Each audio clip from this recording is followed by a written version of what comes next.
Bismillahirrahmanirrahim. Assalamualaikum warahmatullahi wabarakatuh. Alhamdulillah, pada kesempatan kali ini kita masuk ke pembahasan pertama dari bab strategi 3.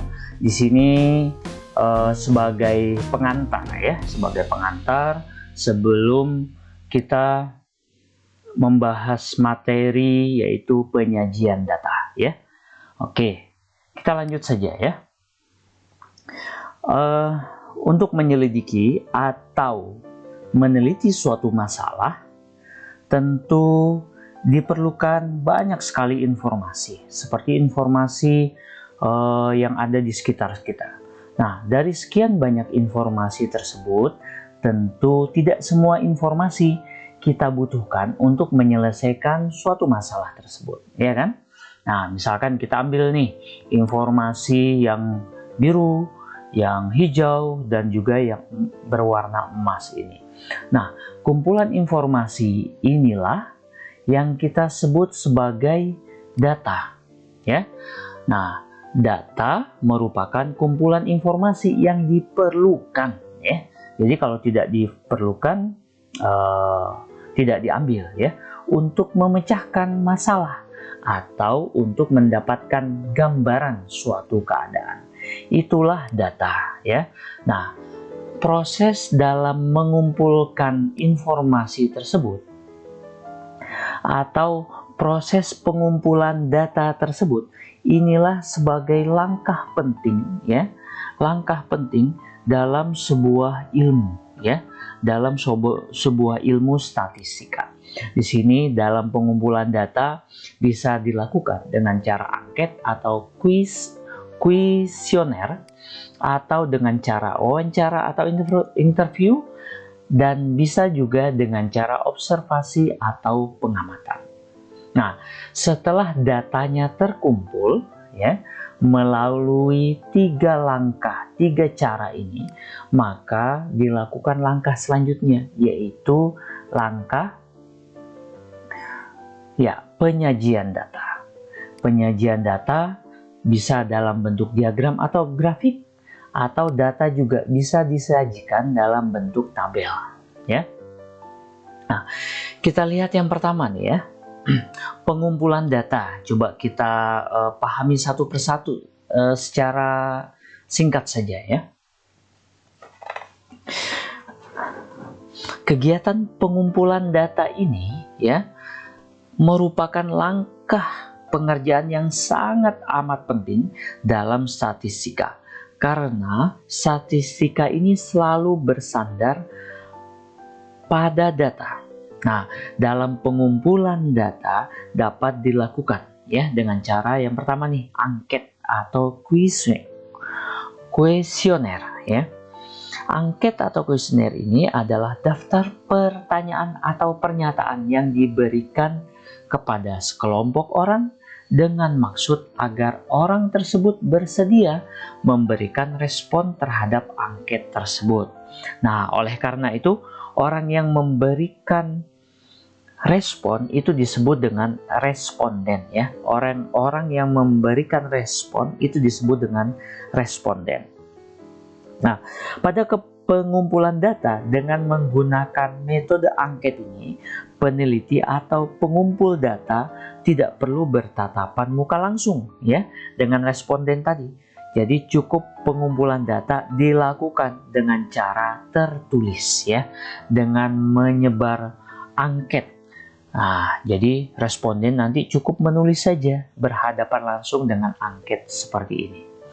Dan pengumpulan data dengan langkah yang kedua yaitu dengan wawancara.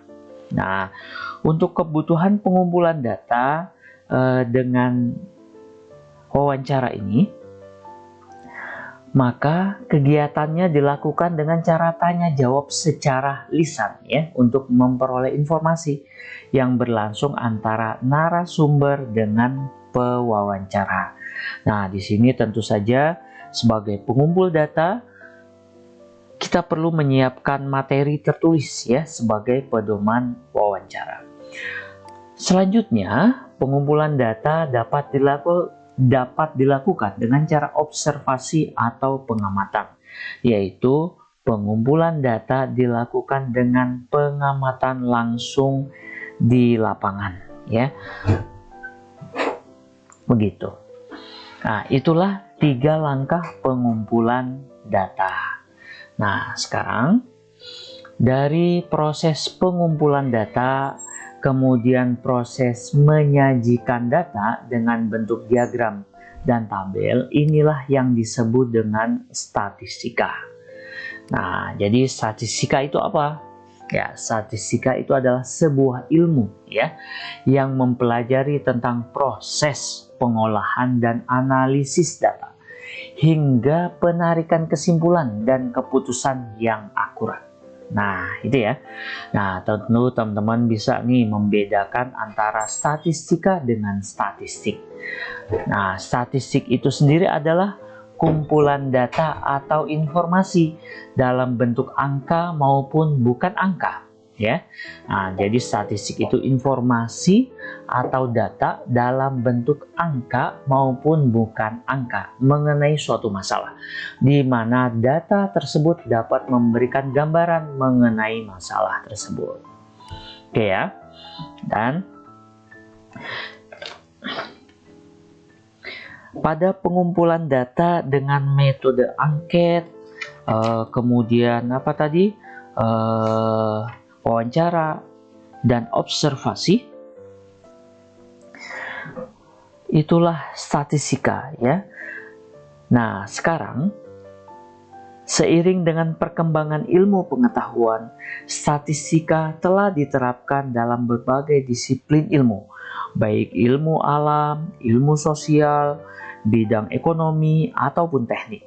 Selain itu, statistika juga digunakan dalam pemerintahan, diantaranya dalam sensus penduduk, yang merupakan salah satu kegiatan yang paling dikenal luas oleh masyarakat. Dalam kehidupan sehari-hari, aplikasi statistika telah merambah dengan cakupan yang sangat luas.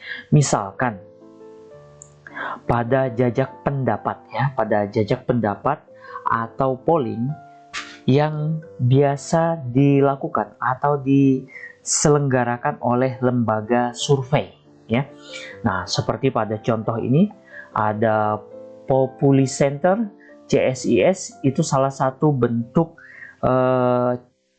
nama lembaga survei. Kemudian dengan perhitungan cepat, dengan quick count, hasil pemilu dan pilkada juga merupakan hasil bentuk dari aplikasi atau penerapan dari statistika, ya. Inilah 2 contoh penerapan statistika dalam kehidupan sehari-hari. Nah, teman-teman, silakan diperhatikan bahwa pada bab statistika ini kita akan fokuskan pada penyajian data, khususnya dalam bentuk diagram atau grafik. Diagram itu ada diagram apa saja? Ya, ada diagram piktogram, batang, garis, dan diagram lingkaran. Nah, inilah bentuk diagram grafik, ya. Bentuk-bentuk diagram atau grafik. Oke, tentu saja ini kita akan bahas pada video selanjutnya, ya. Nah, nantikan dan tunggu terus pembelajaran pada channel Bunda Damsa ini, ya. Terima kasih. Sampai ketemu pada video pembelajaran selanjutnya. Wabillahi taufiq wal hidayah. Wassalamualaikum warahmatullahi wabarakatuh.